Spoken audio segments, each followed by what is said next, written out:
Welcome to our blog. आज हामीहरू हेटौडाको प्रसिद्ध ठाउँ बनसखण्डी आएका छौँ।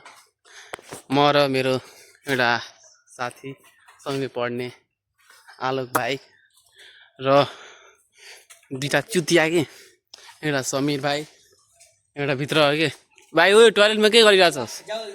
दोस घोगबोप गरिरहेको टोयलेटमा पनि हेरेको। आज हामी बनसखण्डी भाइ मेरो चुतिया दोस्त के यो साइन्स पढ्ने के उसलाई यो स्मिथ चुतिया के।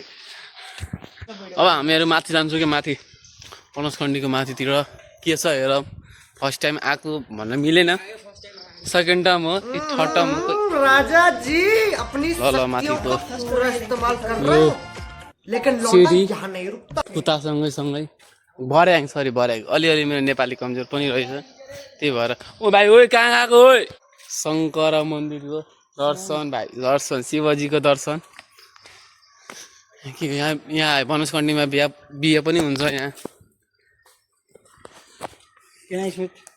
स्मिथलाई स्मिथ भाग्यो स्मिथ भाग्यो। अब स्मिथ पछाडि छ नि, पछाडि त्यो छता लगाउनु त्यही स्मिथ हो कि।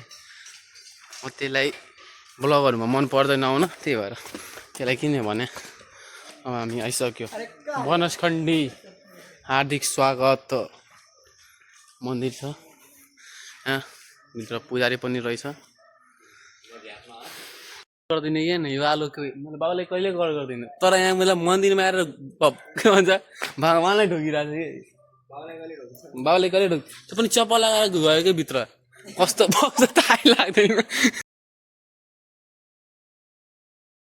दोष खालि फोटोको लागि मुजी रुन्छ कि। पानी पर्न थाल्यो यसलाई कि मेरो मोबाइलमा आइफोन छैन, यसलाई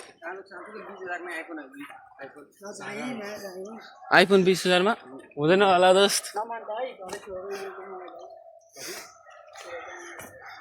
यहाँ हेर्नु मन्दिरमा कुकुरहरू बस्दो रहेछ यहाँ बनसखण्डीमा। मान्छेभन्दा बढी त कुकुर रहेछ कि। तर राम्रो ठाउँ छ कि बनसखण्डी, घुम्न आउने भए आउन मिल्छ हो, पिकनिक पनि गर्न मिल्छ। यहाँ जिम सेन्टर पनि छ तलतिर। यहीँ पर समाप्त होता है बनसखण्डी में। बनसखण्डीको तल गएर अब यहीँ गएर हाम्रो बनसखण्डीको यात्रा समाप्त। यो हाम्रो बनसखण्डीको बाहिरतिर छ। अब हाम्रो चटपटे खाने भए यहाँ पनि आउन मिल्छ हो। अब हाम्रो ब्लग समाप्त।